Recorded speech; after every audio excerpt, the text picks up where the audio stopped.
I will be with you tonight, wearing nothing. If you do not touch me, I will marry you tomorrow. A very powerful, heartwarming and passionate love story. I promise it will surprise you. Skip the introduction, but don't skip the story. I love everyone. Hi, my beautiful and loyal family. Welcome back to Mr. Peter's Stories. Let's start this beautiful month with a heartfelt prayer. A prayer for April, a month of blessings and love. Heavenly Father, thank you for the gift of a new month, a fresh start filled with hope and possibilities. I lift up my beautiful family to you. Bless them with health, joy, and success. Fill their hearts with peace and their lives with love. Remove every burden, open new doors, and let this month bring unexpected blessings. Protect them wherever they go, strengthen their faith, and let them feel your presence every day. May April be a month of miracles, laughter, and answered prayers. In Jesus' name, amen. My beautiful family, please don't forget to like, comment, and share this video. Your support means everything to me. Since today is April 1st, tell me, have you ever played an April Fool's prank on your family or friends? Share your funniest pranks in the comments. Let's spread love and laughter together. The morning sun bathed New York City in golden light as Conde Rice stepped out of the yellow taxi, her eyes lifting to take in the towering glass building before her. After 25 years in Fairmount Heights, where the tallest structure was the three-story church, the skyscraper seemed to touch the heavens. She smoothed down her carefully chosen navy dress and took a deep breath. This was her new beginning. Conde had always been different from the other girls in her village. While they dreamed of marrying local boys and settling into comfortable lives, she spent nights reading books by candlelight, imagining a world beyond their small community. Her mother had worried about her daughter's ambitions, but her father had encouraged her to reach for the stars. Now, standing before the headquarters of one of New York's most prestigious firms, she felt both their influences, her mother's caution and her father's boldness. The lobby bustled with activity as men and women in expensive suits moved with purpose. Conde approached the reception desk, her chin held high despite the flutter of nervousness in her stomach. Conde Rice, she stated, her voice clear and confident. First day.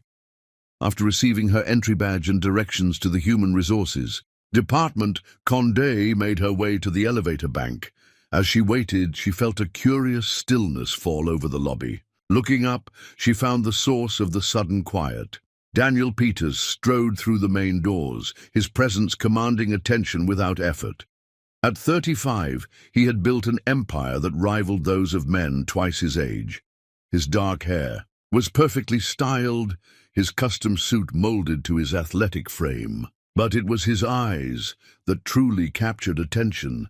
Deep blue and piercing, they missed nothing, those eyes now locked with Conde's. For Daniel, the moment was unsettling.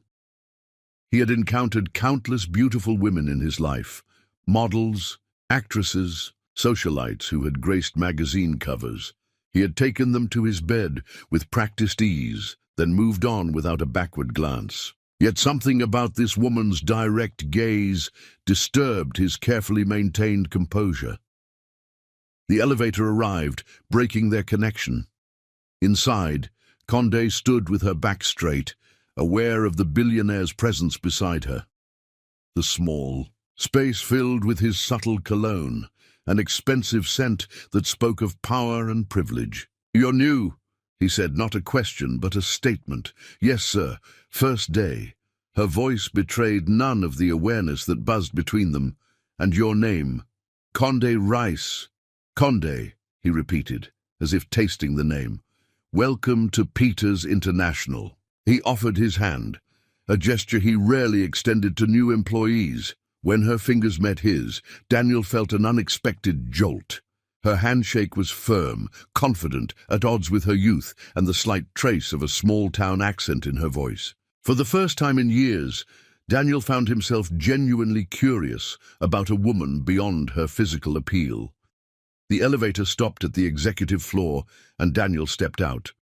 "I hope you'll be happy here, Condé Rice," he said, his usual smooth charm feeling suddenly inadequate. As the doors closed between them, neither could have predicted how their lives would intertwine. Daniel walked to his office, distracted by thoughts of deep brown eyes that had regarded him not with the usual admiration or calculation, but with something more complex: wariness, intelligence, and perhaps a hint of challenge. By lunchtime, Daniel had discreetly requested Condé's employment file: Harvard graduate, top of her class, impressive references. Nothing in the paperwork explained the effect she had on him, the way her image lingered in his mind throughout meetings. From her desk in the marketing department, Condé worked diligently through her first-day orientation tasks. She had been warned about Daniel Peters by the woman who shared the neighboring cubicle. "The boss noticed you," the woman whispered, leaning over with wide eyes. "Be careful. He's gorgeous and rich, but he's left a trail of broken hearts throughout." "Manhattan. I'm here to work, not date," Condé replied simply, turning back to her computer. But as the afternoon wore on, she found herself remembering the intensity of his gaze, the unexpected gentleness in his voice when he welcomed her. She shook her head to clear it. She had not come to New York to become another conquest for a man who collected beautiful women like trophies. She had come to build a career, to prove that a girl from Fairmount Heights could succeed in the big city. Yet when Daniel appeared in the marketing department later that day, ostensibly to welcome the new team members, but his attention clearly focused on her, Condé felt a treacherous warmth bloom in her chest. She answered his questions politely but briefly, maintaining a professional distance. Where other women might have flirted or fawned, she remained composed. As Daniel walked away, he felt something he had not experienced since his youth: the sting of rejection, however subtle. The sensation, rather than deterring him, only heightened his interest. In a world where everything and everyone had always been available to him for the right price, Condé Rice represented something novel, a challenge. That evening, as Condé returned to her small studio apartment, she tried to dismiss thoughts of Daniel Peters. She had worked too hard, sacrificed too much, to be distracted by a handsome face and powerful presence. Yet as she drifted towards sleep, his eyes appeared in her mind, not cold and calculating as she might have expected from a man of his reputation, but containing unexpected depths. There had been something in those eyes that spoke of loneliness, of hunger, not just for her body, but perhaps for connection. Daniel, in his penthouse overlooking Central Park, found himself equally unable to banish thoughts of Condé. He stood at the floor-to-ceiling windows, a glass of whiskey in hand, watching the city lights flicker like earthbound stars. Women had always been simple for him: desired, obtained, enjoyed, and eventually replaced. But something told him that Condé Rice would not fit this pattern. For the first time in longer than he could remember, Daniel felt the stirring of genuine interest, of desire that went beyond the physical. As night settled over the city, two souls, one who had everything but felt empty, and one who had little, but possessed inner richness, found their thoughts turning to each other, unaware that their lives had already begun to intertwine in ways that would transform them both completely. Chapter 2. The Chase. Begins morning light streamed through the windows of Daniel's corner office as he reviewed quarterly reports, his mind drifting repeatedly to the new employee in marketing. 3 days had passed since their brief encounter in the elevator, yet he found himself inventing reasons to walk through her department, hoping for a glimpse of her elegant profile, a chance to hear her voice with its subtle, melodious accent. His assistant's voice broke through his thoughts. "The design team is waiting in the conference room."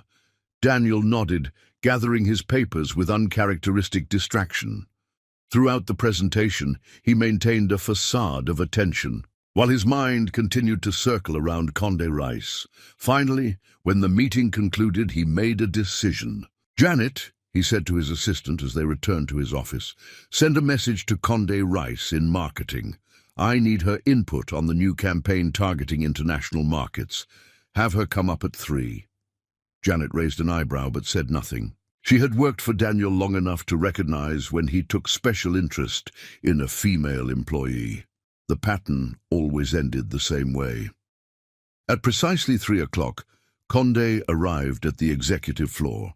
She wore a simple black dress that accentuated her slender form without being provocative, her hair pulled back in a neat bun that emphasized the elegant lines of her neck and jawline. Daniel felt his pulse quicken at the sight of her. You wanted to see me, Mr. Peters. Her voice remained professionally neutral, but he detected a hint of wariness in her eyes. Yes, Miss Rice, please, sit down. He gestured to the chair across. In from his desk. I understand you grew up in a small town. Surprise flickered across her face. Yes, Fairmount Heights. It's not in your standard employee file. Daniel smiled slightly. I make it a point to know the backgrounds of promising new hires. Your perspective could be valuable for our rural market expansion. For the next half hour, they discussed marketing strategies, Conde gradually warming to the topic as she shared insights about appealing to communities like her hometown. Daniel found himself genuinely impressed by her intelligence and understanding of human nature. When she spoke of the values and concerns of small-town residents, her passion illuminated her face, making her beauty even more striking. You have remarkable insight, Ms. Rice, he said when they concluded. Thank you, Mr. Peters. Will that be all? Daniel hesitated, then decided to take a risk. Actually, I'm hosting a charity gala this weekend for rural education initiatives. Your perspective would be valuable. Would you consider attending as my guest? The invitation hung between them. Conde's eyes narrowed slightly as she assessed his intentions. This would be a professional engagement? She asked carefully. Of course, Daniel replied, though the rapid beating of his heart suggested otherwise. After a moment's consideration, Conde nodded. I'll attend. Thank you for the opportunity. As she turned to leave, Daniel found himself watching the graceful way she moved, the proud set of her shoulders. This was not a woman easily impressed by wealth or power. For the first time in years, he felt the exhilarating challenge of genuine pursuit. Throughout the following days, Daniel orchestrated further accidental encounters. He appeared in the company cafeteria during her lunch hour, joining her table with casual questions about her adjustments to city life. He found reasons to consult her on projects, always maintaining professional courtesy while letting his gaze linger just long enough to convey deeper interest. For her part, Conde remained cautiously cordial. Unlike the other young women in the office who giggled and preened, whenever Daniel appeared, she continued her work with calm focus, answering his questions thoughtfully but never initiating conversation. Yet she could not deny the flutter in her stomach when he entered a room, the warmth that spread through her when their fingers accidentally brushed during an exchange of documents. Saturday evening arrived, and Conde prepared for the charity gala with care. She had purchased a simple but elegant emerald dress that brought out the golden undertones in her skin. As she applied a touch of mascara to her already long lashes, she reminded herself sternly of Daniel's reputation. This was a professional opportunity, nothing more. The knock at her door came precisely at 8. When she opened it, Daniel stood in the hallway, resplendent in a perfectly tailored tuxedo. For a moment, neither spoke. Daniel had expected her to look beautiful, but the vision before him stole his practiced words. The emerald dress hugged her curves modestly but effectively, and she had left her hair loose, the dark waves cascading past her shoulders. "You look," he began, then stopped, searching for words that wouldn't sound like his usual flattery. "Thank you," Conde replied, saving him from his unusual speechlessness. "Shall we go?" In the limousine, they spoke of neutral topics, the charity's work, the recent changes in the company's structure. Yet beneath the polite conversation, ran an undercurrent of awareness, of possibilities unspoken. At the gala, heads turned as they entered. Condé felt the curious stares, heard the whispers. Daniel Peters never brought the same woman twice, and he certainly never brought an unknown employee from the marketing department. His hand at the small of her back felt possessive, protective, sending warmth through her body despite her determination to remain detached. Throughout the evening, Daniel remained attentive without being overbearing. He introduced her to influential people, always emphasizing her professional accomplishments rather than her beauty. He listened when she spoke, his eyes focused on her face with genuine interest. And when they danced, his touch remained respectful, though the tension between them built with each movement. As midnight approached, Daniel guided Condé to a quiet balcony overlooking the city. Stars glittered overhead, mirroring the lights below. In the distance, the Hudson River reflected the moon's glow. "Thank you for coming tonight," Daniel said, his voice lower, more intimate than she had heard before. "You added something special to the evening." Condé turned to face him, her expression serious. "Why did you really invite me, Mr. Peters?" The directness of her question caught him off guard. He was accustomed to women who played along with the dance of pretense, who knew the rules of temporary dalliance. "Because you're different," he answered, surprising himself with his honesty. "You see me, not just the name or the wealth. That's rare in my world." For a moment, vulnerability showed in his eyes, a glimpse of the man beneath the powerful facade. Condé felt a dangerous softening in her resolve. When he stepped closer, she did not retreat. His hand rose to touch her cheek with unexpected gentleness. "I would like to kiss you," he whispered. The moment balanced on a knife's edge of possibility. Then Condé stepped back, creating distance between them. "I'm not one of your conquests, Daniel," she said quietly, using his first name for the first time. "I've heard the stories. I won't be another chapter in your collection of beautiful women who warm your bed for a week before you lose interest." Instead of the annoyance she expected, respect filled his eyes. "What if I told you that I want more than that with you?" Condé smiled sadly. "I would say that men like you have been saying such things to women like me since the beginning of time. Words are easy, Daniel. Proving them is harder." As they returned to the limousine in silence, Daniel felt an unfamiliar emotion stirring within him. The evening had not ended as he had planned, yet he felt more intrigued than ever. Condé Rice had challenged him in ways no woman had dared before, and for the first time in his adult life, Daniel found himself wanting to prove himself worthy of a woman's trust, not merely worthy of her body. The chase had only begun. Monday morning arrived with a flurry of whispers as Condé walked through the marketing department. Conversations hushed as she passed, only to resume with increased intensity behind her. By mid-morning, her colleague Melissa slipped into the chair beside her desk, eyes wide with curiosity. "Is it true?" Melissa whispered, leaning close. "Did you really attend the charity gala with Daniel Peters?" Condé continued typing, her expression neutral. "It was a professional event. Mr. Peters wanted input on rural market perspectives." Melissa's disbelieving laugh drew glances from nearby cubicles. "Honey, Daniel Peters doesn't invite women to events for professional input. He invites them because he wants them in his bed." A blush crept up Condé's neck, despite her determination to remain composed. "Well, that's not why I went." "Listen." Melissa's voice dropped lower, her expression shifting from amusement to concern. "I've been here 3 years. I've seen his pattern. Daniel is charming, generous, attentive, until he gets what he wants. Then he moves on, leaving heartbreak behind. Rebecca in accounting took a leave of absence after their fling ended. Justine from legal transferred to the Chicago office. Stay away from him, Condé. Men like Daniel Peters don't fall in love.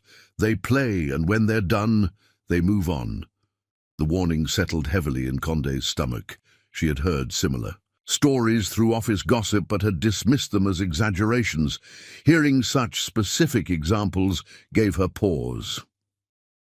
"Thank you for your concern," she said quietly. "But there's nothing to worry about. Mr. Peters and I have a strictly professional relationship." Melissa patted her hand with sisterly affection. "Keep it that way. You're too smart to become another notch on his very expensive bedpost." Throughout the day, Condé found her thoughts returning to the previous evening, the warmth in Daniel's eyes when he looked at her, the gentleness of his touch on her cheek, the unexpected honesty in his voice when he said she was different. Had it all been part of a well-practiced seduction? The thought left a bitter taste in her mouth. Just after 5, her office phone rang. Daniel's smooth voice came through the line, bypassing his usual practice of having his assistant place calls. "Have dinner with me tonight," he said without preamble. Condé hesitated, Melissa's warning echoing in her mind. "I don't think that would be appropriate, Mr. Peters." "Daniel," he corrected. "And it's just dinner, Condé. A public restaurant of your choosing. No expectations, no pressure, just conversation." Something in his voice, a note of sincerity, perhaps even vulnerability, swayed her. "Just dinner," she repeated. "Nothing more." "Nothing more," he agreed, relief evident in his tone. They met at a small Italian restaurant in the village, far from the upscale establishments where Daniel was known to entertain. The owner greeted them warmly, leading them to a corner table, partially screened by potted plants. Here, without the glitter and formality of the gala, conversation flowed more naturally. Daniel spoke of his childhood, the pressure of being heir to a business empire, the coldness of his father's ambition, the emptiness of wealth without warmth. Condé shared stories of Fairmount Heights, the community that raised her, the teacher who recognized her potential, the struggles and joys of small-town life. "You're fortunate," Daniel said as they lingered over tiramisu. "Two have grown up with such genuine connections, and you've been fortunate in other ways," Condé replied. "Not many people have the opportunity to shape industries, to make large-scale changes in the world." Daniel's laugh held little humor. "The company, the money, the power, they're hollow accomplishments when you have no one to share them with." "Surely you don't lack for company," Condé said, unable to keep a hint of judgment from her voice. Daniel studied her for a long moment, his blue eyes serious. "There's a difference between being surrounded by people who want something from you and having someone who sees you for who you really are." The rawness of his admission caught Condé off guard. For a moment, she glimpsed the lonely boy beneath the successful man's exterior, a child who had learned to trade wealth for affection, never quite believing he was worthy of unconditional love. As they left the restaurant, the spring night had turned cool. Daniel removed his jacket, draping it gently over Condé's shoulders. The gesture, so simple yet thoughtful, touched her more deeply than any expensive gift could have. They walked in comfortable silence, their steps falling into natural rhythm. When they reached her apartment building, Daniel made no move to invite himself up, no attempt to kiss her. Instead, he took her hand, raising it to his lips in an old-fashioned gesture that seemed sincere rather than calculated. "Thank you for tonight," he said softly, "for seeing beyond the reputation, for listening." Condé felt her resolve weakening, drawn to the authenticity she sensed beneath his polished exterior. "Good night, Daniel." As she watched him walk away, Condé wondered if she was making a terrible mistake, allowing herself to care for a man known for his inability to form lasting connections. Yet she could not deny the growing warmth in her heart, the sense that with Daniel Peters she was glimpsing something rare and genuine, a man in the process of discovering his capacity for real feeling. Over the following weeks, their relationship developed in unexpected ways. Daniel continued to find reasons to see her professionally, but their interactions took on new dimensions. He left books on her desk, not flashy gifts, but works he had genuinely enjoyed, complete with thoughtful, notes about passages that had moved him. He remembered details from their conversations, asking follow-up questions days later that showed he had truly been listening. They began meeting for lunch in the small park near the office, sitting on benches among the spring flowers, discussing everything from company strategy to philosophy. Daniel seemed to treasure these simple moments as much as the exclusive events he occasionally invited her to attend. Gradually, Condé found the walls around her heart beginning to crumble. Though Melissa continued to warn her, though other women in the office watched with knowing smirks, she could not deny the evidence of her own experience. The Daniel she was coming to know seemed different from the playboy of reputation, more thoughtful, more vulnerable, more genuine in his attention. One evening, after a dinner where they had talked for hours, they walked along the riverfront. The city lights reflected in the dark water, creating a magical atmosphere. When Daniel stopped, turning to face her with intensity in his eyes, Condé felt her heart accelerate. "May I kiss you?" he asked, his voice low and uncertain. The question hung between them, weighted with significance. This was no casual advance, but a threshold they both recognized. Condé studied his face, searching for signs of the calculating seducer she had been warned about. Instead, she saw only honest longing, a hope that mirrored her own growing feelings. Silently, she nodded. Daniel's hands framed her face with exquisite gentleness, as if she were something precious and fragile. When his lips touched hers, the kiss was not demanding or possessive, but questioning, reverent. Condé felt herself responding, her arms circling his neck as the connection between them deepened. The kiss lasted only moments, but when they parted, both knew something fundamental had changed. Daniel rested his forehead against hers, his breathing uneven. "I've never felt this way before," he whispered, wonder and confusion mingling in his voice. Condé closed her eyes, savoring the moment while still guarding her heart. "I want to believe you," she replied softly. As they continued their walk, hands now intertwined, Condé wondered if she was witnessing the impossible. A man known for his emotional detachment learning, perhaps for the first time, what it meant to truly care for someone beyond himself. The possibility was as terrifying as it was beautiful, for if she was wrong, her heart would surely break beyond repair. Chapter 4. Breaking Patterns. Summer settled over New York, bringing humid days and nights where the city never seemed to cool. As June turned to July, Daniel found himself experiencing the season with new eyes. He had always viewed summer as a time for yachts in the Hamptons, for parties with beautiful people who meant nothing to him.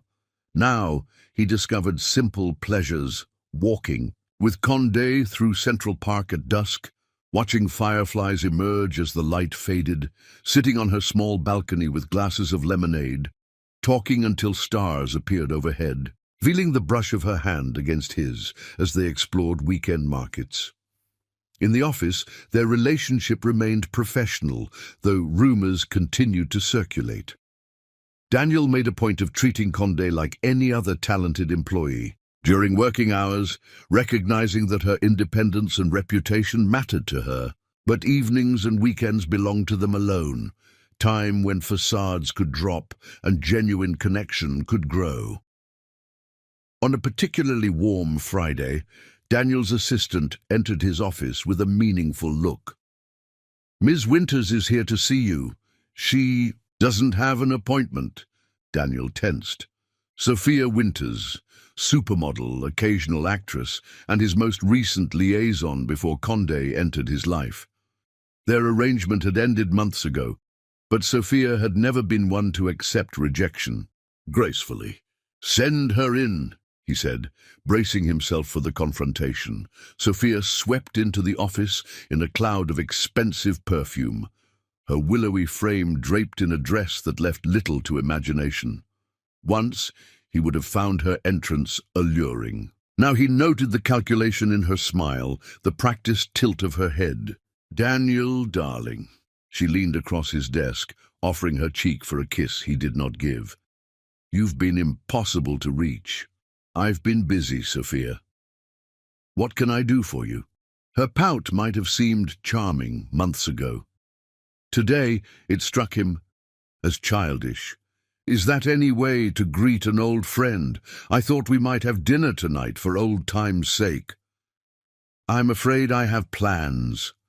Sophia's eyes narrowed. With your new toy from marketing. Really, Daniel? Slumming with the employees? That's beneath you. For the first time in their acquaintance, Daniel felt genuine anger toward Sophia. Ms. Rice is a Harvard graduate and one of our most promising employees, and my relationship with her is none of your business. Relationship? Sophia laughed, the sound sharp with disbelief. Since when does Daniel Peters have relationships? You enjoy women, then move on. It's what you do. Her words hit uncomfortably close to his own self-doubt. Was he truly capable of sustaining what he felt for Condé, or would he eventually revert to type, leaving destruction in his wake? Things change, Sophia. People change. She studied him with sudden seriousness. My God, you actually believe that? You think you're in love with this girl? I think this conversation is over. Daniel stood, signaling to his assistant through the glass wall. Janet will see you out. After Sophia left, Daniel remained standing at the window, troubled by her words.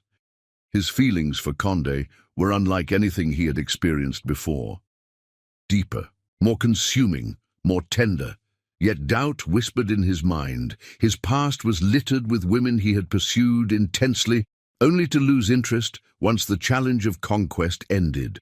What if this apparent transformation was merely another pattern, more protracted perhaps, but ultimately leading to the same outcome? That evening, he arrived at Condé's apartment with these thoughts still troubling him. She had planned a simple dinner at home, her small kitchen filled with the aroma of her grandmother's jambalaya recipe. As he watched her move about the kitchen, laughing as she related a story about her day, something shifted in his heart. This, he realized, was what had been missing from his life. Not passion or excitement, but intimacy, the quiet joy of shared moments. Later, as they sat on her small sofa, the remains of dinner cleared away, Daniel found himself speaking thoughts he had never voiced aloud. I had a visit from Sophia Winters today, he said, watching Condé's expression carefully. We were involved briefly before I met you. I know who she is, Condé replied quietly. Her face is on billboards throughout the city. She wanted to resume our arrangement. He took Condé's hand, relieved when she didn't pull away. It made me realize something. The man I was with her, with all the others before her, I don't recognize him anymore. Being with you has changed me, Condé. Or perhaps it's more accurate to say it's revealed the person I could have been all along if I'd had the courage. Condé's eyes, always perceptive, studied his face. People don't change their nature easily, Daniel. No, they don't, he agreed. But sometimes they discover their true nature was hidden beneath patterns they adopted for protection. He traced the delicate lines of her palm. My father taught me that emotion was weakness, that women were decorative diversions rather than equals. I learned his lessons too well. And now, Condé asked softly, now I find myself afraid, he admitted, the confession costing him more than she could know. Afraid that what I feel for you is so unfamiliar that I might ruin it somehow. Afraid that you'll never fully trust the transformation you've inspired. Condé's free hand rose to touch his face, her fingers gentle against his cheek. Trust is built over time, through actions, not words. Show me who you really are, Daniel, day by day. That's all I ask. When he kissed her, the passion that had always simmered between them rose to engulf them both. Her arms wound around his neck, her body melting against his as the kiss deepened, became hungry, demanding. Daniel's hands skimmed her sides, learning the contours of her through the thin fabric of her dress. When she made a small sound of pleasure against his mouth, his control nearly shattered. With tremendous effort, He pulled back, breathing heavily. Condé's eyes were dark with desire, her lips slightly swollen from his kisses. "Why did you stop?" she whispered. Daniel rested his forehead against hers, struggling for composure. "Because you deserve more than a rushed moment on your sofa. Because what's between us matters too much to hurry." Surprise and something deeper, respect, perhaps even dawning love, filled her expression. She had expected the practiced moves of a seducer, not the restraint of a man, prioritizing her feelings above his desire. This, more than any words, demonstrated the change in him. As July turned to August, Daniel continued breaking lifelong patterns. When his calendar showed a standing invitation to an exclusive Hamptons party, an event he had never missed in 10 years, he declined, choosing instead to help Condé volunteer at a literacy program in her old neighborhood. When his phone filled with messages from former flames, he deleted them without response, his attention focused entirely on the remarkable woman who had awakened his heart. For her birthday, rather than the diamonds or designer goods he might once have chosen, he gave her a first edition of Jane Austen's Pride and Prejudice, her favorite novel, with a note comparing their own journey to that of Elizabeth and Darcy. The thoughtfulness of the gift brought tears to her eyes, cementing the growing certainty in her heart that what they shared was genuine and rare. One weekend, he invited her to his beach house on the Connecticut shore, a modernist structure of glass and cedar perched on cliffs above the Atlantic. As they walked along the private beach at sunset, hands intertwined, Daniel realized with startling clarity that he had never before brought a woman to this place. It had always been his sanctuary, the one property he kept for himself rather than for entertaining. Yet having Condé here felt right, as if she belonged in every corner of his life.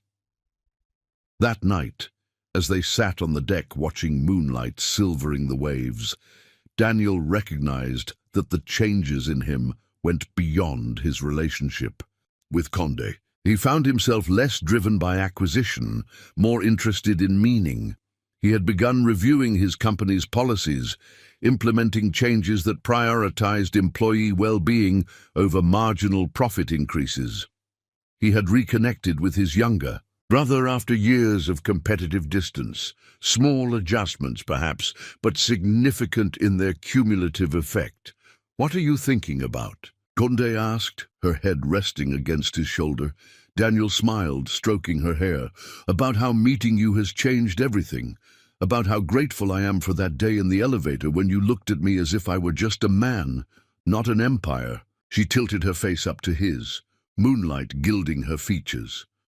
"You were never just a man, Daniel, but you're becoming a better one." Their kiss beneath the stars felt like a promise, a glimpse of possibilities stretching before them. For the first time in his life, Daniel Peters found himself thinking of forever, of shared years and deep roots, of the kind of love that endured beyond passion's first blaze. And strangely, the thought brought not panic, but peace, a sense of coming home to a place he had never known existed. Chapter 5. The first proposal, September, arrived with cooler breezes and golden light that transformed the city. For Daniel and Condé, the changing season brought a deepening of their connection. Their relationship, once carefully hidden within the company, had become known, though they maintained professional distance during working hours. If employees whispered about favoritism, Condé's consistent excellence silenced most criticism. She refused any special treatment, working longer hours than her colleagues to prove her promotions came from merit rather than influence. Daniel watched her determination with admiration, recognizing the strength of character that made her extraordinary. In private moments, he found himself imagining their future with increasing clarity. Holidays shared, children with her eyes and spirit, growing old together in quiet companionship. Thoughts that would have terrified him months earlier now filled him with quiet joy. On the anniversary of their first dinner together, Daniel arranged a weekend away. "Pack for the beach," he told Condé, refusing to reveal their destination. His private jet carried them south to a small, exclusive resort in the Florida Keys, where a cottage stood alone on a stretch of pristine sand, waves lapping gently at the shore. "It's beautiful," Condé breathed as they stepped onto the porch overlooking the turquoise water. "Not as beautiful as you," Daniel replied, the words simple but sincere. They spent the day exploring, swimming in the crystal-clear water, walking along the shore, collecting shells, reading together in the shade of palm trees. As sunset approached, Daniel grew quieter, a nervous energy evident in his movements. Condé noticed his distraction but said nothing, content to wait until he was ready to share his thoughts. That evening, he led her to a secluded cove where he had arranged a private dinner on the beach. Lanterns hung from driftwood posts casting warm light over a table set with fine china and crystal. A private chef served fresh seafood and tropical fruits, while a violinist played softly from a discreet distance. Under normal circumstances, Condé might have found the setting overly extravagant. Tonight, something in Daniel's expression, a mixture of hope and vulnerability, touched her deeply. They ate and talked as stars emerged overhead, the Milky Way spreading across the darkness in breathtaking clarity. After dessert, Daniel suggested a walk along the moonlit shore. The warm water lapped at their bare feet as they strolled hand in hand, the only sounds the gentle surf and distant violin notes carried on the breeze. "I've been thinking," Daniel said at last, his voice holding an unfamiliar uncertainty, "about how completely my life has changed since meeting you." Condé squeezed his hand encouragingly. "Mine has changed too." They stopped walking, turning to face each other as waves whispered around their ankles. Daniel took both her hands in his face solemn in the moonlight. "Before you, I was successful, but empty. I had everything and nothing. You've taught me what really matters: connection, integrity, the courage to be vulnerable." His voice grew husky with emotion. "I've never felt for anyone what I feel for you, Condé. I never knew I could." Her heart quickened as Daniel released her hands and reached into his pocket. Dropping to one knee in the wet sand, he opened a small velvet box. Inside nestled a ring unlike any she had imagined, not the ostentatious diamond she might have expected, but an antique emerald surrounded by tiny pearls in a platinum setting. "This was my grandmother's," Daniel said softly. "The only woman in my family who married for love instead of advantage. Condé Rice, will you marry me? Will you be my partner, my conscience, my heart?" The moment stretched between them, filled with possibility. Condé looked into his eyes, seeing sincerity and love reflected there. Yet doubt lingered in her mind. 6 months was such a short time to overcome a lifetime of patterns. Was his transformation genuine and lasting, or would he eventually tire of her as he had tired of others? "Daniel," she began, her voice gentle but firm, "what you're offering means everything to me, but I need to be certain that what you feel isn't just the excitement of something new, something different from your usual relationships." Pain flickered across his features, quickly replaced by understanding. "You don't trust that my feelings will last." "I want to," she said, touching his face tenderly. "But your past." Daniel stood, tucking the ring box back into his pocket. There was no anger. In his expression, only determination. "Then I'll prove it to you day by day for as long as it takes. My love for you isn't a passing fancy, Condé. It's the most real thing I've ever felt." They returned to their cottage in thoughtful silence. That night, as they lay in separate beds at Condé's insistence, both wrestled with powerful emotions. Daniel with his need to prove his transformation was genuine. Condé with her fear of trusting too completely and losing herself in the process. The remainder of their weekend passed in a curious mixture of joy and restraint. They continued to enjoy the beauty of their surroundings, to talk and laugh and share quiet moments. Yet an unspoken tension lingered, a sense of paths diverging and reconverging, of a journey whose destination remained uncertain. On their return to New York, Daniel did not press the issue of marriage again. Instead, he focused on demonstrating his commitment through consistent actions. When his workaholic tendencies threatened to resurface during a company crisis, he made time for Condé despite his exhaustion. When opportunities arose to return to his former lifestyle, exclusive parties where beautiful women would gladly welcome his attention, he declined without hesitation. Condé watched these choices with growing hope, yet lingering caution. She had seen too many women lose themselves in relationships, surrendering their independence and dreams to become accessories in a man's life. With Daniel's wealth and power, that danger seemed particularly acute. Yet his respect for her career and ambitions never wavered. He supported her decision to pursue an advanced degree in the evenings, adjusting their time together to accommodate her classes.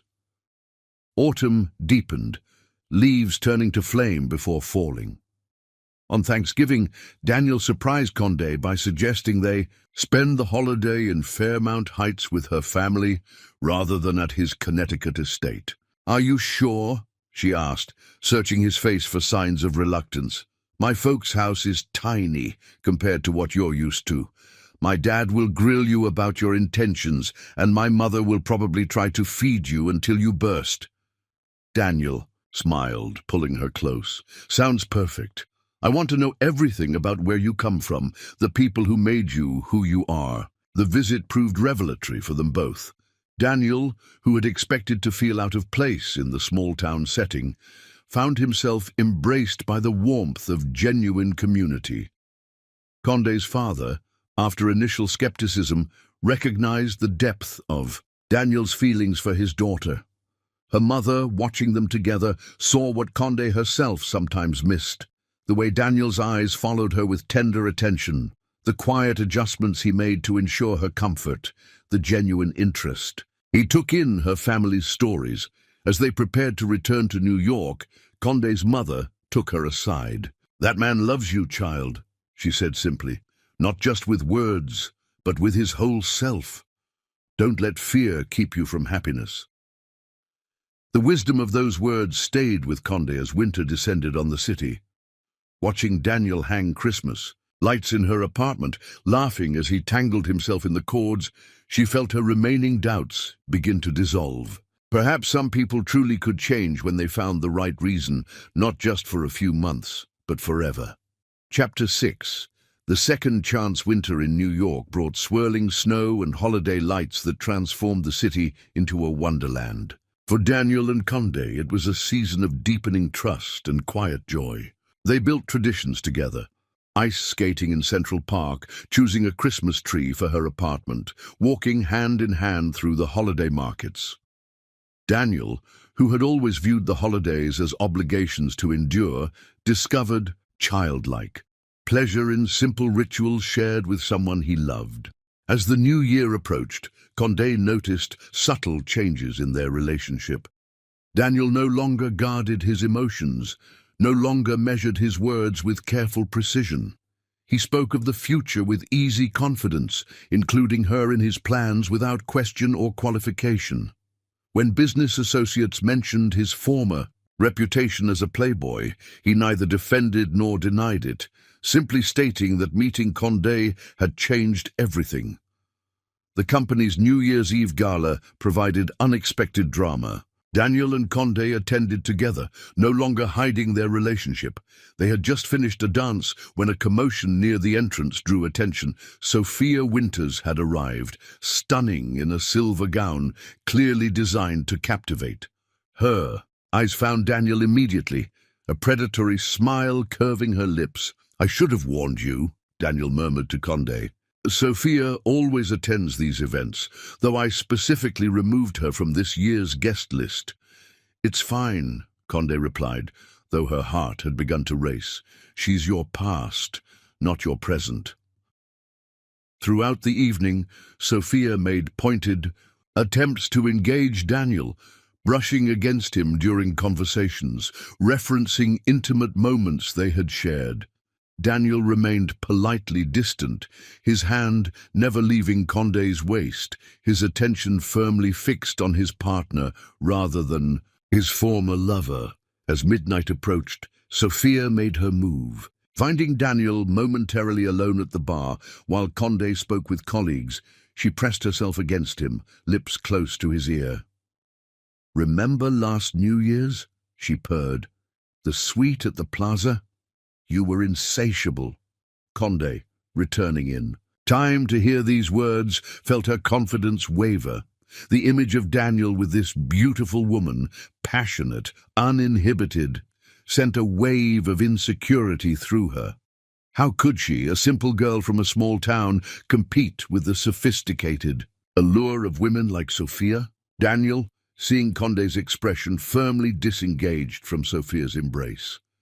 "That was another lifetime," he said clearly.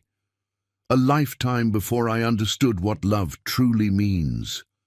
Sophia's laugh held brittle edges. "Love? Please, Daniel.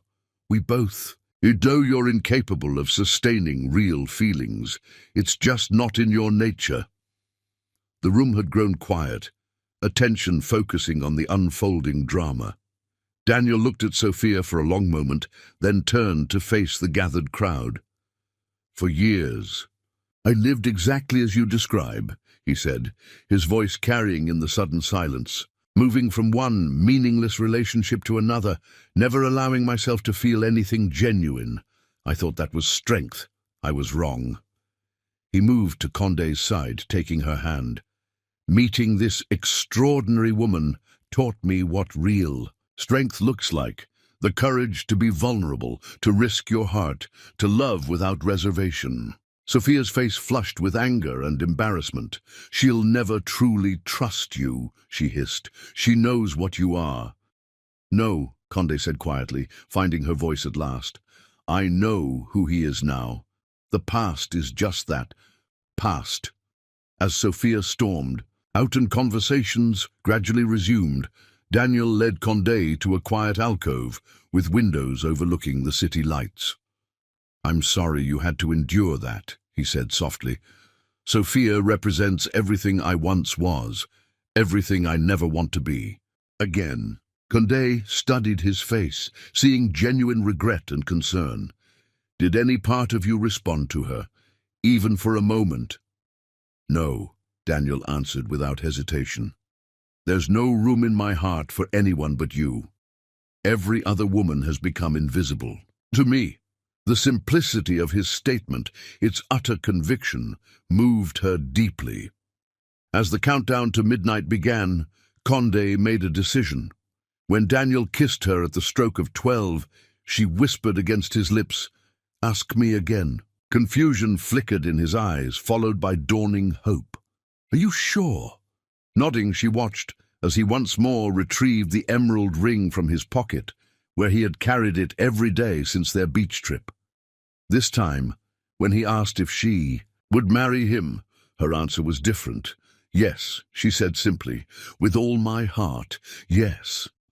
The engagement announcement created a media sensation. Daniel Peters, New York's most confirmed bachelor, committing to marriage shocked society circles. Tabloids speculated about prenuptial agreements and the likelihood of the relationship lasting beyond the honeymoon. Business associates questioned whether marriage would affect Daniel's famous focus and drive. Through the storm of publicity and opinion, Daniel and Condé remained centered in their private truth. They began planning a spring wedding, small and intimate, rather than the elaborate society event expected of someone in Daniel's position. When his mother expressed outrage at the modest plans, suggesting a guest list of 500 essential contacts, Daniel gently but firmly declined. "This wedding is about our commitment," he told her, "not business connections or social standing." The planning brought unexpected tensions. Daniel's world of privilege and power sometimes clashed with Condé's simpler values.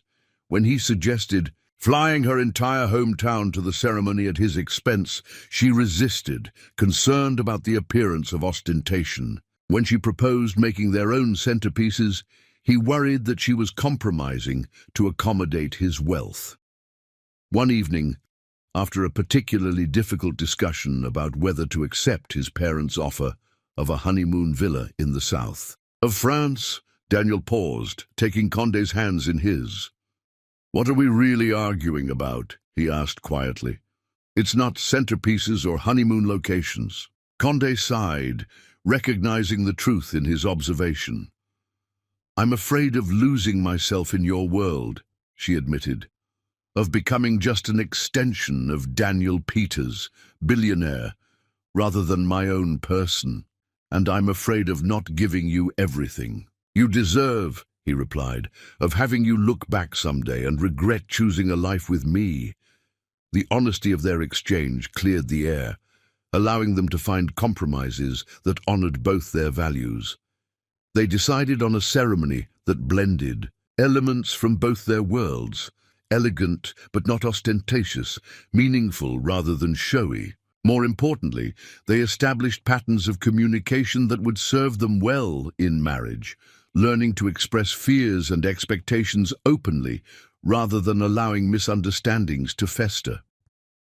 February brought a new challenge. A rival company launched a hostile takeover attempt, requiring Daniel's full attention for weeks. He worked 18-hour days, coming home exhausted only to return to the office before dawn.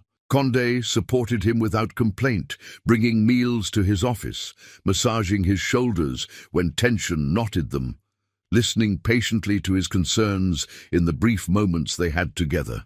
But as the crisis extended from days into weeks, Daniel began to notice a growing distance in Condé's eyes. One night, returning home after midnight, he found her sitting in darkness, staring out at the city lights. "What's wrong?" he asked, kneeling beside her chair. "Nothing," she said automatically, then sighed. "No, that's not true. I'm feeling forgotten. I know your work is important, but it's like I've disappeared from your life." Daniel felt a chill of recognition. How many women had he neglected in exactly this way, allowing work to consume him until relationships withered from inattention? It was his old pattern re-emerging in a new context, threatening everything he valued most. "You're right," he said, simply. "I've been taking you for granted, assuming you'll always be here regardless of how I behave. That stops now." The next morning, Daniel stunned his executive team by announcing he was stepping back from the crisis management. "I've trained all of you to handle exactly this situation," he told them. "I trust your abilities. I'll be available for consultation, but you'll lead the daily response." When he arrived at Condé's apartment that evening at 6 o'clock, a full bouquet of her favorite lilies in hand, her surprise was evident. "I thought you'd be at the office until midnight again." "Nothing is worth risking us," he said, gathering her into his arms. "Not a company, not a fortune, nothing. You are my priority, Condé, always." That weekend, despite the ongoing business crisis, he took her to a small inn upstate where they hiked through winter woods, talked for hours before a crackling fire, and reconnected without interruptions. It was, Condé realized, the clearest proof yet of his transformation. The old Daniel would have sacrificed any relationship to business demands. This man had learned to balance ambition with love, power with partnership. As spring approached and the takeover crisis resolved successfully, thanks largely to the team Daniel had trusted in his absence, wedding plans accelerated. The ceremony would take place in a historic garden in Brooklyn, with only 50 guests, family and close friends, rather than business associates and society figures. 2 weeks before the wedding, Daniel suggested a quiet dinner at the Italian restaurant where they had shared their first real date. As they lingered over dessert, he took her hand across the table. "I've been thinking," he said, an echo of words spoken on a Florida beach months earlier, "about what marriage means to us both, about promises beyond the traditional vows." Condé tilted her head, curious. "What kind of promises?" I promise that your dreams will always matter as much as mine, that I'll never expect you to become a footnote in my life story, that I'll listen when you speak, even when it's difficult to hear, that I'll choose you actively and intentionally every single day of our life together. His voice grew husky with emotion. I've never made promises I intended to keep before. These I will guard with my life. Tears filled Condé's eyes as she recognized the gift he offered. Not just love, but respect. Not just passion, but partnership. I promise to believe in the man you're becoming, she replied softly. To support your growth without expectation of perfection.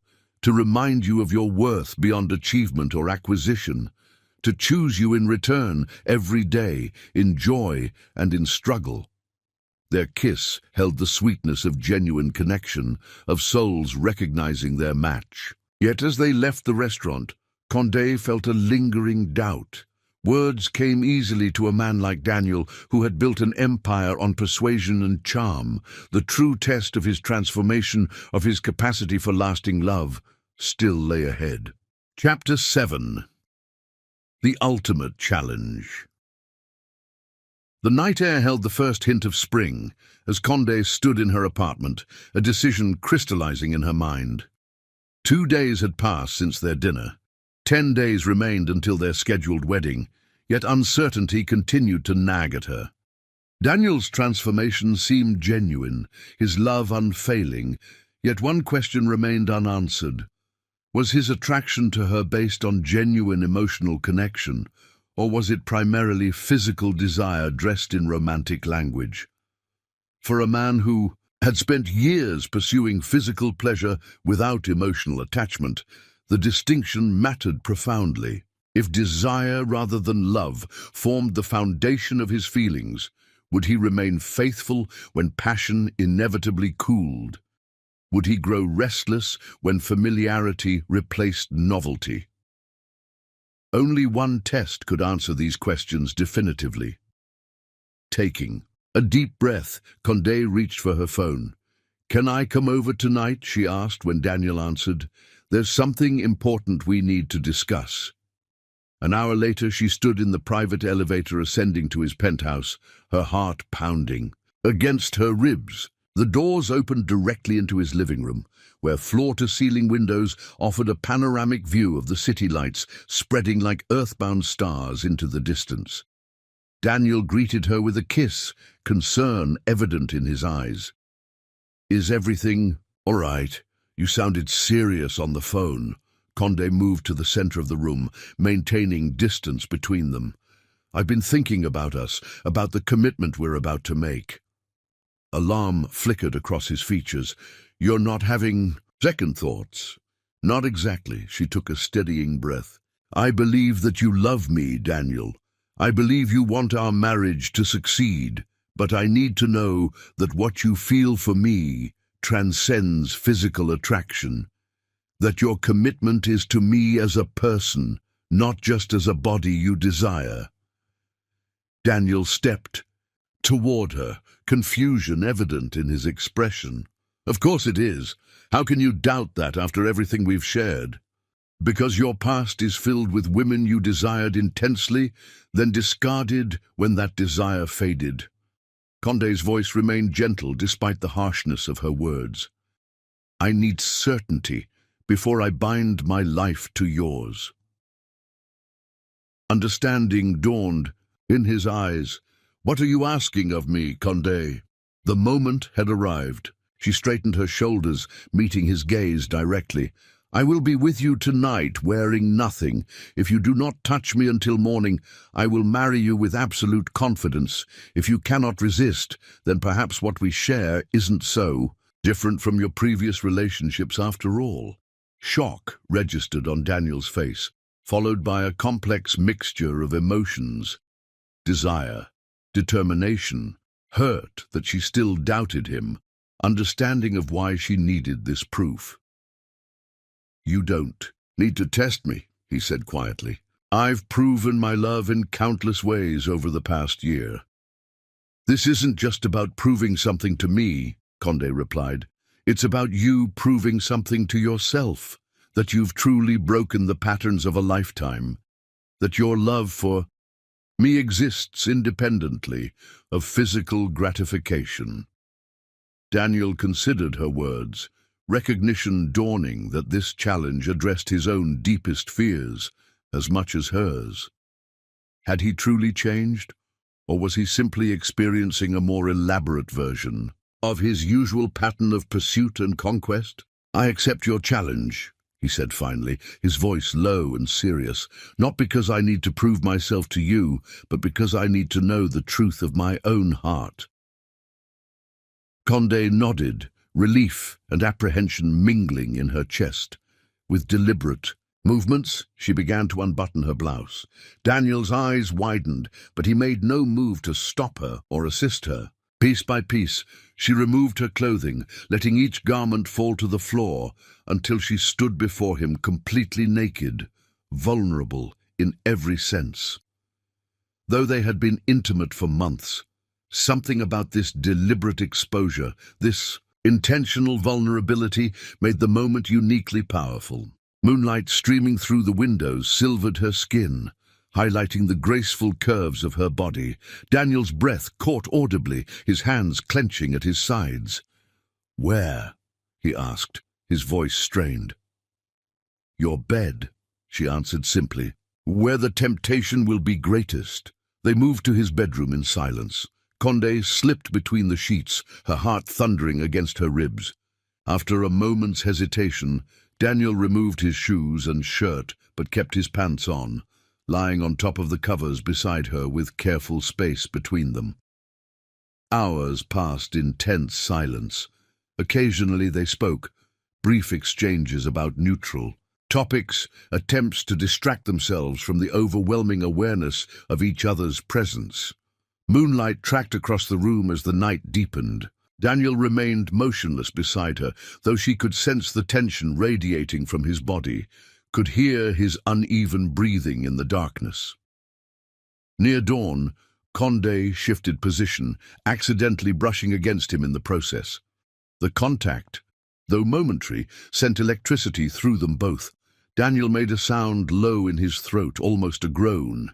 His hand moved reflexively toward her, fingers grazing the curve of her hip before he caught himself. But it was too late. The touch, however brief, violated the terms of their agreement. Condé sat up, gathering the sheet around her body, disappointment heavy in her chest. "You couldn't do it," she whispered. Daniel's face in the pre-dawn light showed anguish and self-recrimination. "Condé, it was an accident, a reflex. Please." She shook her head, already reaching for her scattered clothing. "The point was to prove that your feelings for me transcend physical desire, that you could choose emotional connection over bodily gratification." "One touch doesn't negate a year of proving my love," Daniel argued, desperation edging his voice. "This test is artificial. In real life, physical and emotional connection are intertwined, not opposed." "Perhaps," Condé acknowledged, fully dressed now and moving toward the door. "But I needed to know you could master your desire if necessary, that your love isn't dependent on physical fulfillment." "And now?" Daniel asked, fear evident in his expression. "What happens now?" Condé paused in the doorway, her own heart breaking at the pain she saw in his eyes. "I need time to think. The wedding is in 10 days. I need to be certain before we take that step." As she left the penthouse, tears blurred her vision. She had hoped so desperately that Daniel would pass the test, proving beyond doubt that his transformation was complete. Instead, she faced a painful decision: proceed with their marriage despite lingering uncertainty, or end the relationship to protect herself from potential heartbreak. "Sorry," she whispered as the elevator doors closed. "You lost." "Sorry," Condé whispered as she gathered her clothes from Daniel's floor. "You lost." The disappointment in her eyes cut deeper than any harsh words could have. She dressed quickly, her movements stiff with restraint, while Daniel remained on the bed, his failure hanging heavy between them. "Conde, please," he said, reaching for her hand. "It was just a moment of weakness.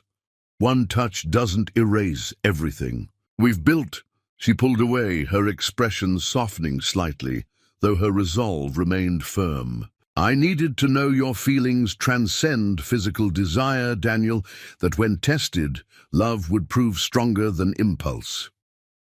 "It was," he insisted. "For hours, it was.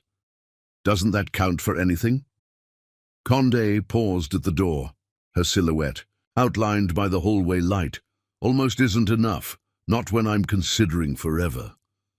The quiet click of the door closing behind her echoed with finality. Daniel remained motionless, the magnitude of his loss overwhelming him. He had failed the one test that mattered, proving what Conde had feared from the beginning, that his transformation remained incomplete, that old patterns still governed his deepest responses. For the first time since childhood, tears slid, unchecked down his face. Morning found him hollow-eyed and determined. He would not accept this ending, would not surrender the most meaningful relationship of his life without fighting to prove his love was genuine. Not with grand gestures or expensive gifts, those belonged to the man he had been, not the man Conde had helped him become. That first day, he sent flowers with a simple note. "I understand your doubts. I share them, but I believe we are worth fighting for." She did not respond, but he continued his patient campaign. Each morning, he wrote her a letter, not pleading for another chance, but sharing honest reflections on his shortcomings, his growth, his understanding of what genuine love required. He left these letters with her doorman, never attempting to force interaction, respecting the space she needed. "Today, I realized how my father's example shaped my relationship with women," one letter began. "He treated my mother as an ornament, a possession rather than a partner. I learned from him that value came from control rather than connection. Unlearning those lessons has been the most difficult and necessary work of my life." Another day, he wrote, "I attended a meeting with investors today. In the past, I would have dominated the conversation, measuring success by how completely my view prevailed. Today, I listened more than I spoke, seeking understanding rather than victory. This shift from conquest to collaboration began with you, with how you challenged me to see beyond my own perspective." Conde read each letter, her resolve weakening as she witnessed Daniel's genuine self-examination. Unlike his previous patterns of pursuit, these communications sought not to charm or entice, but to demonstrate authentic change, to share vulnerable truths rather than calculated appeals. The world of business provided unexpected perspective. A younger executive attempted to undermine her position during a presentation, interrupting with condescending corrections. Before she could respond, her department head intervened. "Mr. Harmon, there's a difference between confidence and arrogance," the older woman said firmly. "Ms. Rice has demonstrated the former. You, unfortunately, exemplify the latter." Later, the department head explained her intervention. "Men like that remind me of my ex-husband, believing their perspective is inherently superior, viewing relationships as competitions rather than collaborations. I married him believing he would change. He didn't." "Some people can change, though," Conde suggested quietly. "Perhaps," the older woman conceded, "but only when they recognize their patterns and commit to transformation. Even then, it takes time and consistent effort." That evening, Conde reread Daniel's letters, recognizing the consistent effort evident in each one. Unlike her supervisor's ex-husband, Daniel had acknowledged his patterns, had committed to genuine change, had demonstrated growth through actions rather than promises. Weeks passed. Daniel maintained his daily letters but made no attempt to force interaction. When they accidentally encountered each other at a client meeting, he was respectful, but not distant, acknowledging their connection without presuming upon it. Colleagues noted the change in him, a new thoughtfulness in his interactions, a genuine interest in others' perspectives, a humility previously absent from his demeanor. 4 weeks after the failed test, as autumn painted Central Park in russet and gold, Daniel sat on a bench overlooking the lake, composing his daily letter to Conde. A shadow fell across the page, causing him to look up. She stood before him, her expression guarded yet hopeful. "May I?" she asked, gesturing to the space beside him. "Always," he answered simply, tucking away his unfinished letter. They sat, in silence, watching leaves spiral down to float on the water's surface. Finally, Conde spoke. "Your letters, they've shown me something important." Daniel waited, heart pounding, as she gathered her thoughts. "When you failed the test, I thought it proved my worst fears, that your feelings were primarily physical, that your transformation was superficial."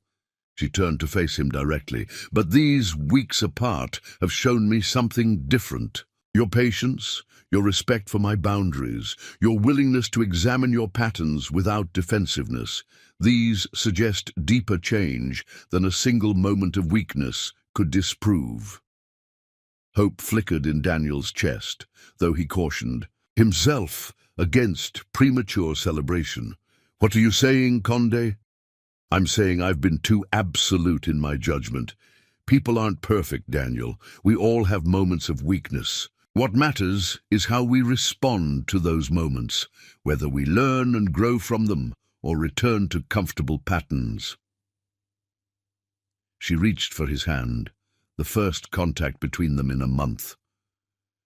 "Your response to failure has shown me more about your character than success ever could." Daniel intertwined his fingers with hers, savoring the simple connection. "I've missed you," he said quietly, "not just physically, but in every way. Your perspective, your laugh, your challenge to my thinking." "I've missed you too," she admitted. "But I needed this time to be certain, of myself as much as of you." A tentative smile touched his lips. "And are you certain?" "Not completely," Conde answered honestly, "but certain enough to believe we deserve another chance." As twilight descended over the park, they walked together, reconnecting through simple conversation, rebuilding the bridge between them. When they reached Conde's apartment building, Daniel did not presume an invitation upstairs. "Good night," he said, releasing her hand reluctantly. "Thank you for today." Conde studied his face, recognizing the restraint in his expression, the willingness to progress at her pace rather than pushing for immediate restoration. This patience, more than anything, convinced her of his genuine transformation. "Daniel," she said quietly, "I want to offer the test again." Surprise registered in his eyes, followed by determination. "When?" "Tonight." Her voice held calm certainty.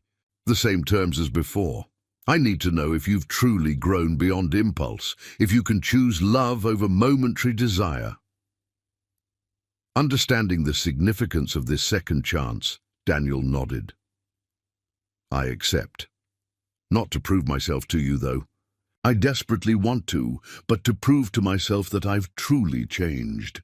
That night, as Conde once again stood naked before him in the soft lamplight of her bedroom, Daniel felt the same overwhelming desire as before.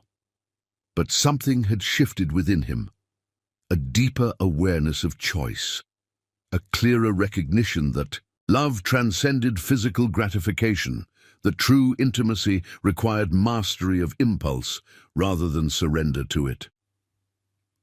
As they lay side by side through the long night, not touching yet achingly aware of each other's presence, Daniel discovered an unexpected truth.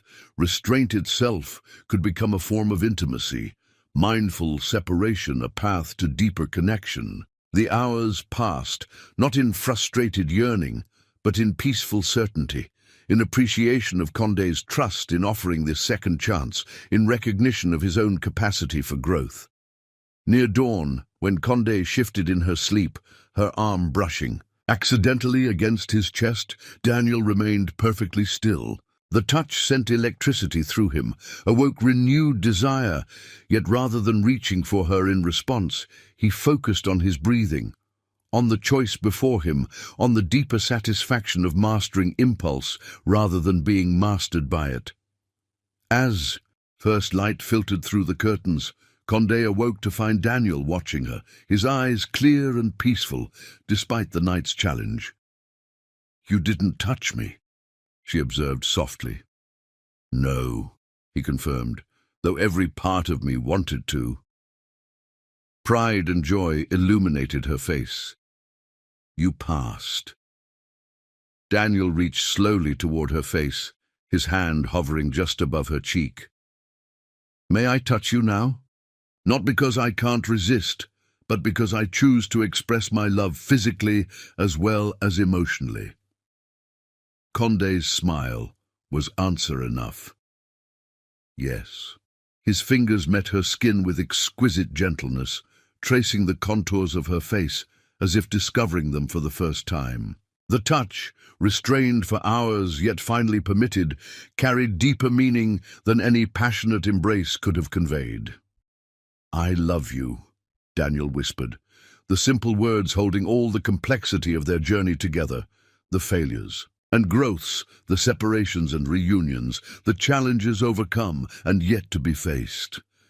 "I love you too," Condé replied, leaning into his touch. "Enough to become your wife, if you'll still have me." Joy blazed across Daniel's features. "Is that a proposal, Condé Rice?" She laughed, the sound bright with happiness.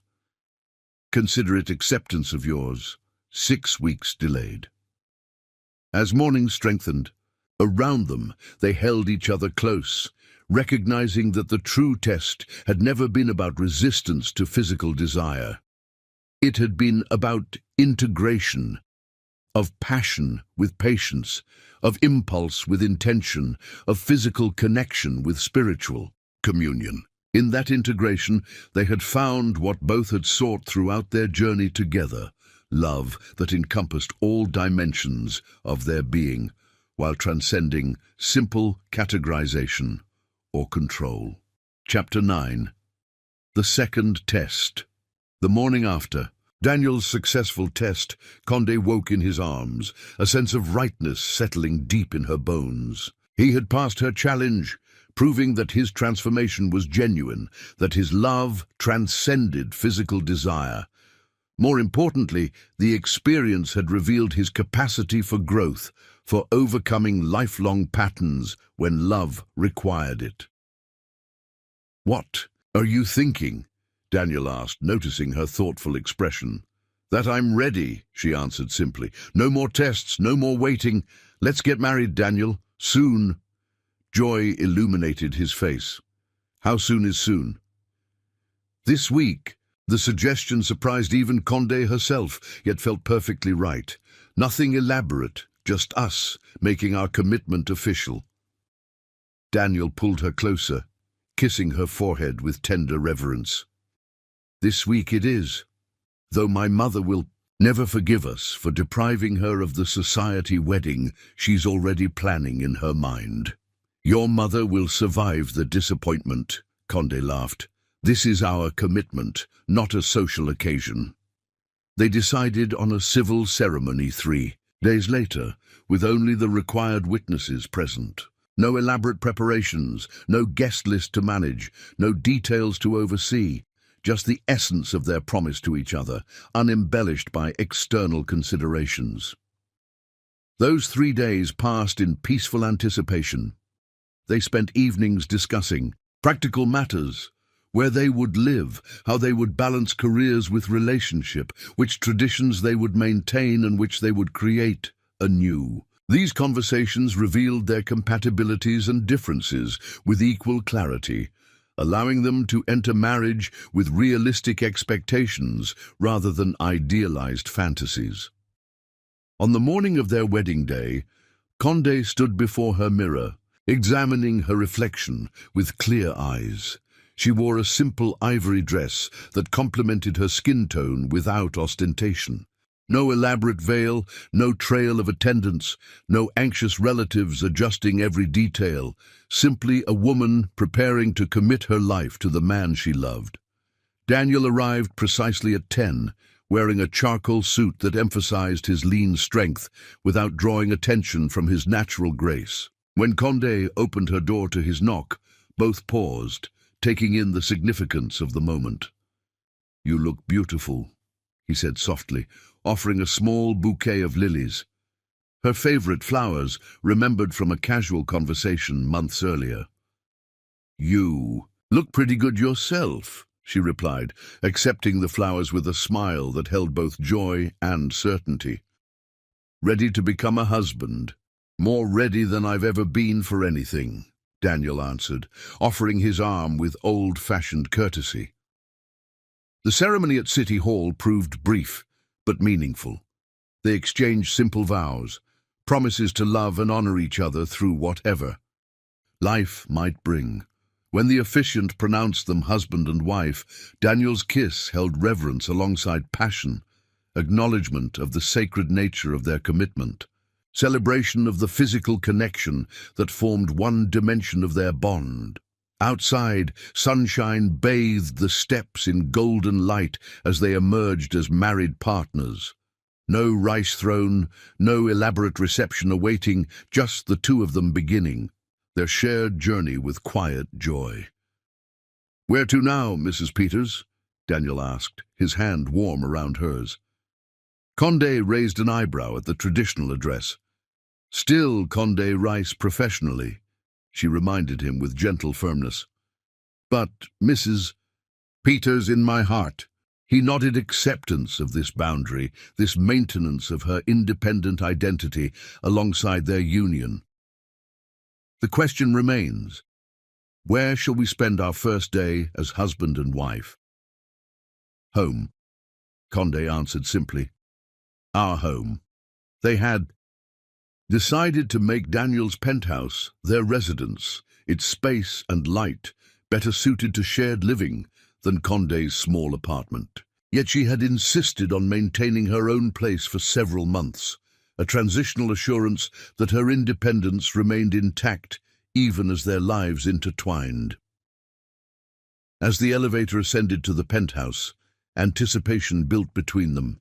Throughout their relationship they had maintained physical boundaries, sometimes crossing them with passionate embraces, but never proceeding to full intimacy. Condé's test had required restraint. Their values had suggested waiting. Now, as husband and wife, those boundaries dissolved, leaving only mutual desire and genuine love to guide them. The apartment welcomed them with afternoon light streaming through floor-to-ceiling windows, illuminating spaces soon to be filled with shared memories. Daniel turned to Condé, his expression a question rather than a presumption. "Would you like lunch? Champagne? Music?" She reached for him instead of answering, hands framing his face with tender certainty. "I would like my husband," she said softly. "Nothing else matters right now." Their kiss deepened, passion held in check for months, finally permitted full expression. Daniel lifted her into his arms, carrying her toward the bedroom with reverent care. As he laid her on the bed, sunlight played across her features, highlighting the trust and desire in her eyes. "I've imagined this moment so many times," he confessed, sitting beside her, his hand gentle against her cheek. "But reality surpasses imagination in every way." Condé smiled, reaching to loosen his tie. "Less talking," she suggested. "More showing." Their laughter mingled as they undressed each other with alternating patience and urgency, the familiar territory of each other's bodies now explored with new freedom, new meaning. Daniel's hands trembled slightly as he unzipped her dress, the significance of the moment affecting him more deeply than mere physical anticipation could explain. "You're beautiful," he whispered, as the dress fell away, revealing her body in afternoon light rather than moonlit shadow. "So beautiful it hurts to look at you." Condé's fingers worked buttons free from his shirt, exposing the chest she had seen but never fully touched. "You're not so bad yourself," she teased, though her voice held wonder alongside humor.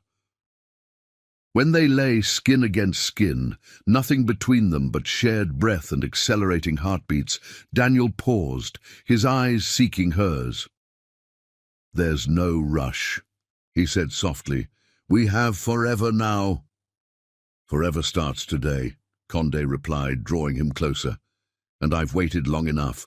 Their coming together transcended physical union, embodying emotional connection built through months of learning each other's hearts and minds. Daniel's touch, sometimes hesitant as if still honoring the boundaries of their testing time, grew confident as Condé responded with increasing passion. Her hands mapped territories previously glimpsed but never fully explored, discovering what brought him pleasure, what deepened their connection. Time lost meaning as they moved together, finding rhythms that satisfied both, creating language, without words to express their deepening bond. When release finally came, it carried them both beyond physical sensation into profound communion. Bodies, hearts, and spirits aligned in perfect harmony.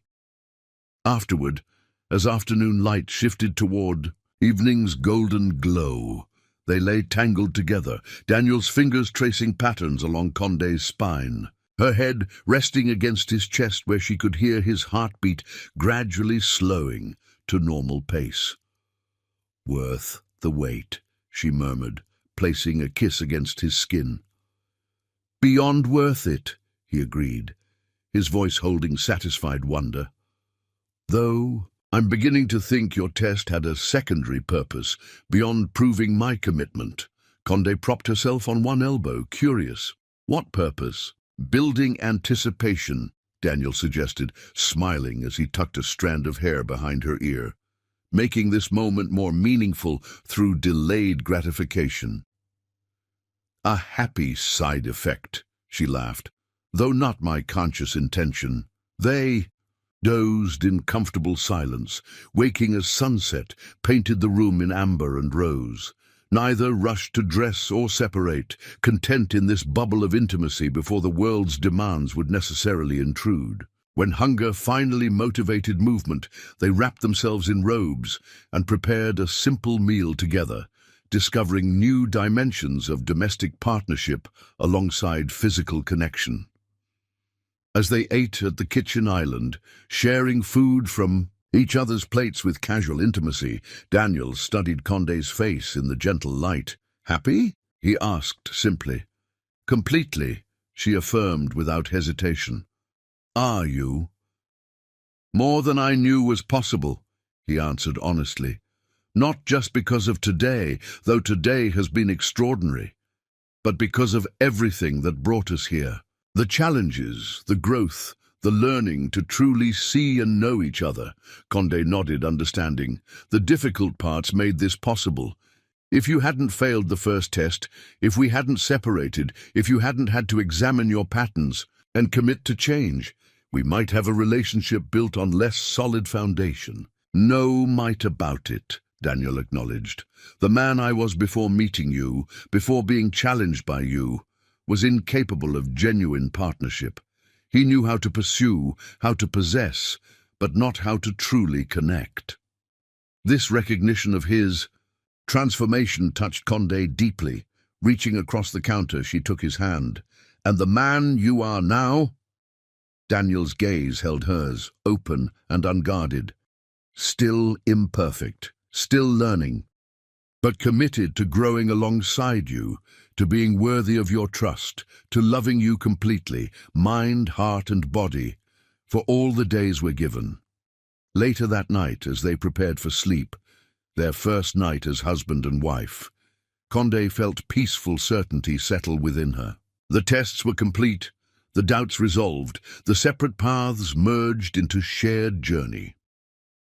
What remained was the daily choice to love consciously, to maintain connection through life's inevitable challenges, to choose each other repeatedly through changing circumstances.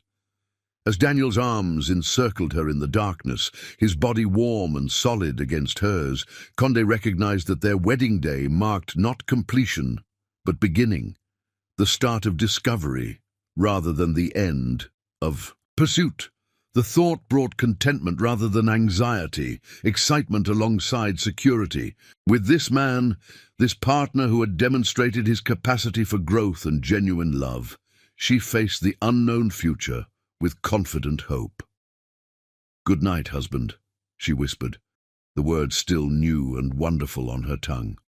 "Good night, wife," Daniel replied, his voice conveying similar wonder at their new reality. First of many.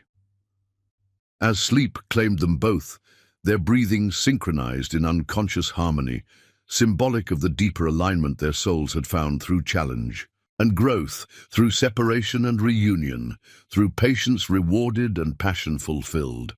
Their journey together had just begun, yet already it had transformed them both, him from conquest-oriented playboy to committed partner, her from cautious observer to trusting participant. What dreams might come, what challenges might arise, what joys and sorrows might await, these remained unknown, but the foundation had been laid through conscious choice and tested commitment. Upon this rock they would build their shared life, day by day, choice by choice, love by love. Their first week of marriage passed in a haze of discovery and delight. Having arranged time away from their respective responsibilities, Daniel and Condé created a private honeymoon in the city, exploring favorite places together, establishing routines in their shared home, learning the rhythm of partnership in both mundane and intimate moments.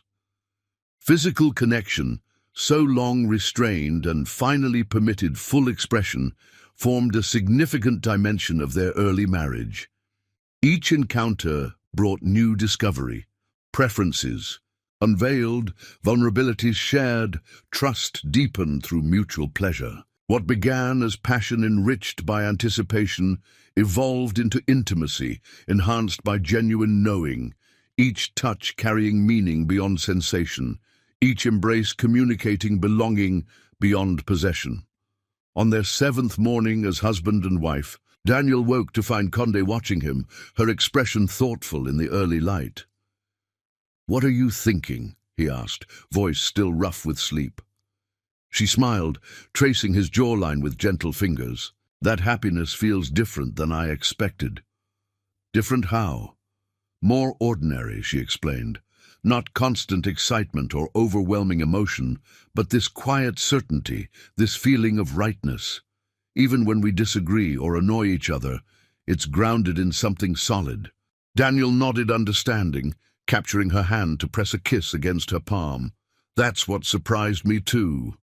All those years chasing excitement, when what really satisfies is this, genuine connection, being truly known and still cherished." They lay quietly together, morning light strengthening around them, neither rushing toward activity despite the day's responsibilities waiting beyond their bedroom door. This too represented transformation. Daniel's previous impatience with stillness replaced by appreciation for quiet moments, Condé's careful independence balanced by enjoyment of shared silence. Later that morning, as reality reasserted itself, through ringing phones and waiting emails, they prepared to re-enter their professional worlds after their brief honeymoon. Daniel kissed Condé goodbye at the elevator, her briefcase in one hand, coffee in the other, every inch the capable executive, despite the lingering softness in her eyes when she looked at him. "Dinner at 7, he confirmed, reluctant to release her even for these hours of necessary separation.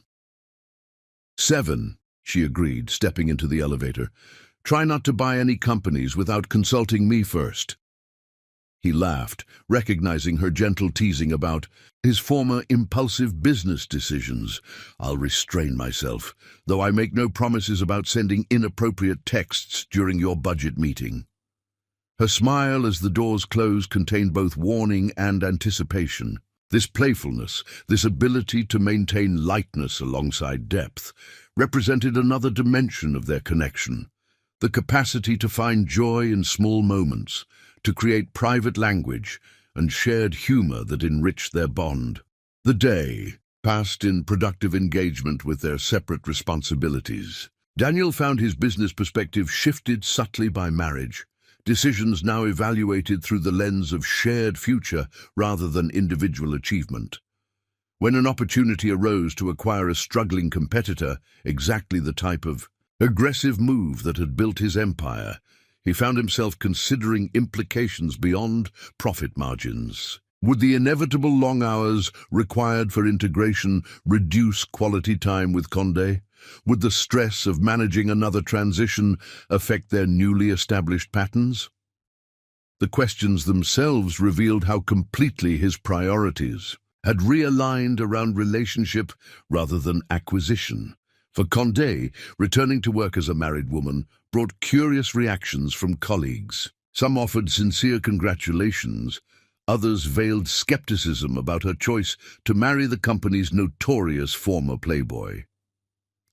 Melissa from marketing pulled her aside during lunch, concern evident in her expression.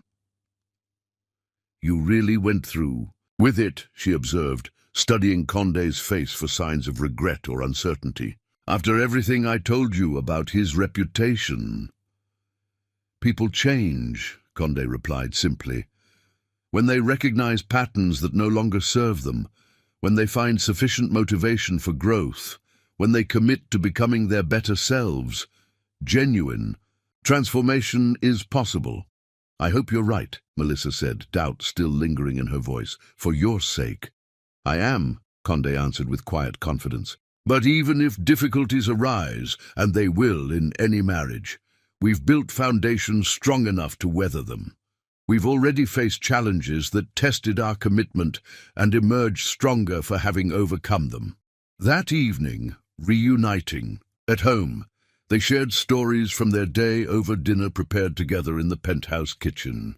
As Daniel described his hesitation about the acquisition opportunity, his consideration of its impact on their relationship, Condé listened with appreciation for this tangible evidence of his transformed priorities.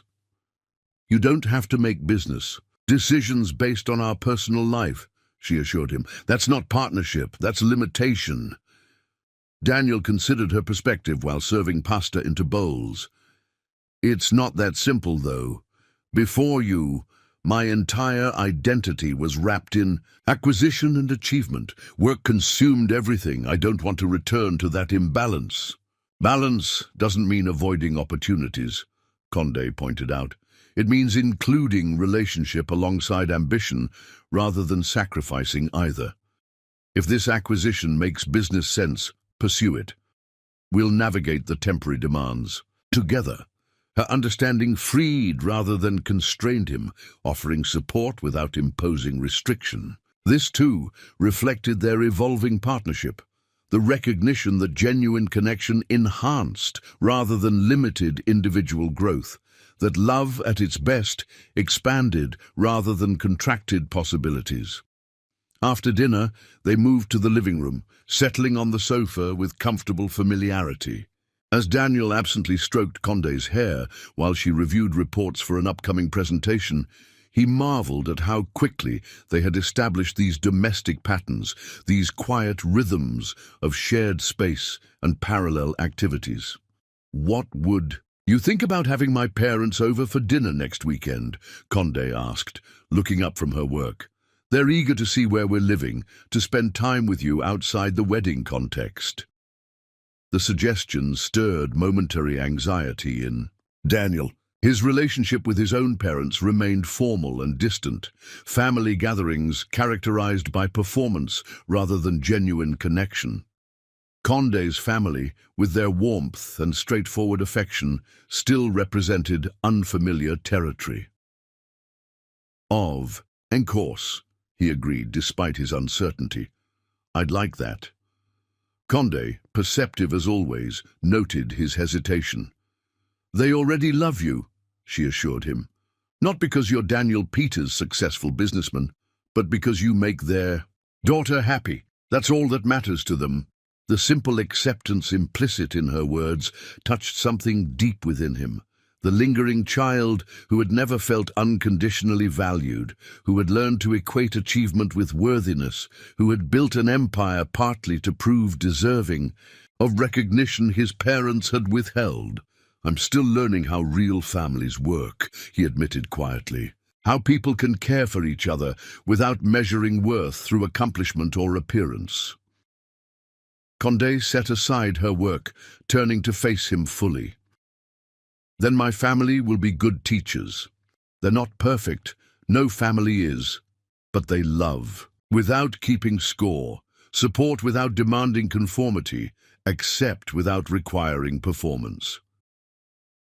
That night, as they came together in the intimate darkness of their bedroom, Daniel found himself overwhelmed by unexpected emotion. Their physical connection, already profound, deepened further as vulnerability surfaced, not just bodies joining, but souls revealing hidden corners, unspoken needs, lingering wounds gradually healing through genuine acceptance. Afterward, as Condé slept peacefully beside him, Daniel watched the play of moonlight across her face, gratitude filling his chest until breathing seemed difficult. This woman had not only offered him her heart, but had taught him how to offer his in return, completely, without reservation or calculation, with all the messiness and glory contained within. The playboy who had pursued countless beautiful women, without ever being genuinely known by any of them, had discovered that true satisfaction came not from variety, but from depth, not from conquest, but from communion. The man who had measured his worth through acquisition had learned that real value emerged through contribution, to relationship, to community, to causes greater than personal gain. As dawn approached, Daniel finally drifted toward sleep, Condé's body warm against his, their breathing synchronized in unconscious harmony. His last conscious thought acknowledged the irony of his journey.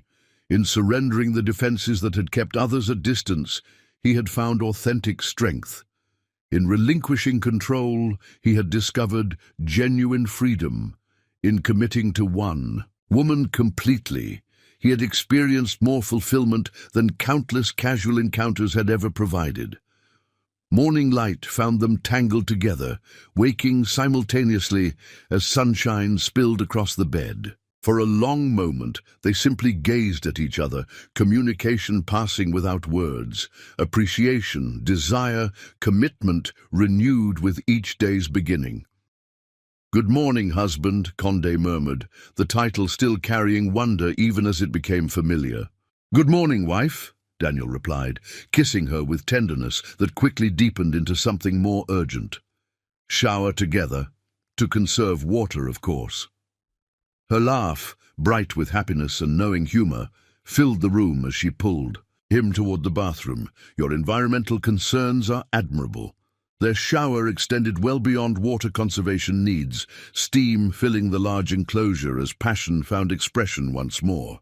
The novelty of freedom after months of restraint had not diminished. If anything, physical intimacy deepened with each encounter, trust allowing greater vulnerability, familiarity enabling more complete fulfillment.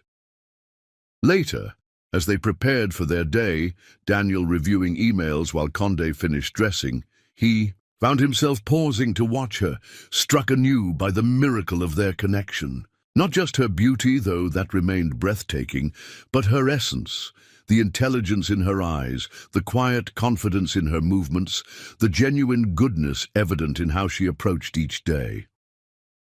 "I love you," he said simply, the words, inadequate yet necessary. Condé looked up from fastening earrings, her smile conveying understanding of everything those simple words contained. Gratitude for second chances, celebration of present joy, commitment to facing whatever future might bring together rather than separately. "I love you too," she replied, crossing to kiss him briefly before gathering her things to leave. "See you tonight." As the elevator doors closed between them, Daniel felt neither the panic of impending loss nor the relief of temporary freedom that had characterized his previous relationships. Instead, he experienced peaceful certainty that their separation was temporary, that reunion would come, that the cycle of parting and returning formed one dimension of the partnership they were building together. The man who had once feared commitment as imprisonment had discovered its liberating potential. The woman who had protected her heart from potential harm had found courage to risk vulnerability for authentic connection. Together, they had created something neither could have fashioned alone, a relationship that enhanced rather than diminished individuality, that celebrated rather than feared difference, that viewed challenges as opportunities for growth rather than threats to stability. Their story had no neat conclusion, no happily ever after that eliminated future struggles or growth. What they had built was not perfection but possibility, the foundation for ongoing discovery, the framework for continued evolution, both individually and together. Each day would bring choices about how to love consciously, how to maintain connection amid life's inevitable complexities, how to balance independence with partnership.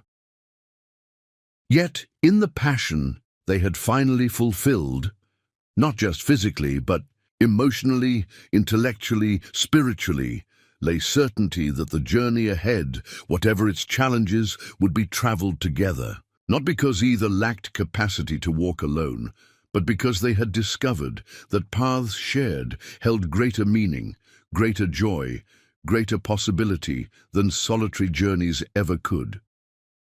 In this discovery lay the ultimate transformation of Daniel Peters, former playboy, and Conde Rice, cautious dreamer. Two people who had begun as seeming opposites had revealed themselves as complementary souls, each providing what the other needed to become more fully themselves. Their love story emerging from unlikely beginning through challenge and growth, toward genuine partnership, testified to possibility, the possibility that patterns could be broken, hearts could be healed, lives could be joined without sacrificing authentic selfhood. As they moved through their separate mornings toward inevitable reunion, both carried this certainty within them. Not that perfection awaited, but that authentic love, tested and proven, would illuminate whatever path lay ahead, turning ordinary days into extraordinary journeys shared.